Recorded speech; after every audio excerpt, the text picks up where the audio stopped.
గురుకుల టెండర్ల అవినీతి ఆరోపణలపై కాంగ్రెస్ బీఆర్ఎస్ మధ్య రాజకీయ పోరు మరోసారి హీట్ ఎక్కింది.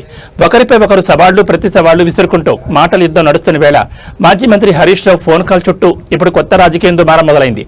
బస్తీ మీద సవాలంటూ తెలంగాణ భవన్కు వస్తామని కాంగ్రెస్ మంత్రులు సవాల్ విసిరారని, తాము చర్చకు సిద్ధమని ప్రకటించి గన్ పార్క్ బయలుదేరితే మధ్యలోనే పోలీసులు అడ్డుకుని అరెస్ట్ చేశారని బీఆర్ఎస్ ఆరోపిస్తోంది. మంత్రి అడ్లూరు లక్ష్మణ్ విసిరిన సవాల్ను స్వీకరిస్తూ గురుకుల టెండర్లలో జరిగిన అవకతవకలపై అన్ని ఆధారాలతో చర్చకు వస్తున్నామని హరీష్ రావు ప్రకటించారు. తన వెంట ఆర్ఎస్ ప్రవీణ్ కుమార్, శ్రీనివాస్ గౌడ్తో పాటు బీఆర్ఎస్ నేతలు, కార్యకర్తలు గన్ పార్క్ బయలుదేరిన తెలంగాణ భవన్ మధ్య భారీగా మోహరించిన పోలీసులు వారిని అడ్డుకుని అదుపులోకి తీసుకున్నారు. అరెస్ట్ చేసే ముందు చర్చకు రావాలని సవాల్ విసిరిన కాంగ్రెస్ మంత్రులు పొన్నం ప్రభాకర్, అడ్లూరు లక్ష్మణ్, అజారుద్దీన్లకు హరీష్ రావు ఫోన్ చేసి మాట్లాడేందుకు ప్రయత్నించాను. మమ్మల్ని అరెస్ట్ చేయించడం కాదు, శాంతియుతంగా కూర్చుని గురుకుల టెండర్ల అవినీతిపై సాయంత్రం వరకు చర్చిద్దామని చెప్పాలనుకున్నానని హరీష్ రావు తెలిపారు. అయితే ముగ్గురు మంత్రుల్లో ఎవరు ఫోను లిఫ్ట్ చేయలేదని ఆయన ఆరోపించారు. ఇక ఈ వ్యవహారంపై మంత్రి పొన్నం ప్రభాకర్ చేసిన వ్యాఖ్యలు మరింత చర్చకు దారితీశాయి. హరీష్ రావు ఫోన్ చేశారు, కానీ మేమే లిఫ్ట్ చేయలేదు. అప్పటికే మేము గన్ పార్క్ నుంచి వెళ్ళిపోయాం. అధికారిక కార్యక్రమాల్లో ఉన్నందువల్ల ఫోన్ ఎత్తలేదు.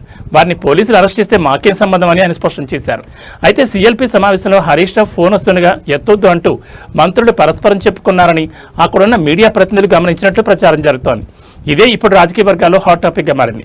మరోవైపు చర్చకు పిలిచి మధ్యలో పోలీసులతో అరెస్ట్ చేయించడం కాంగ్రెస్ ప్రభుత్వ తీరుకు నిదర్శనం అంటూ హరీష్ రావు మండిపడ్డారు.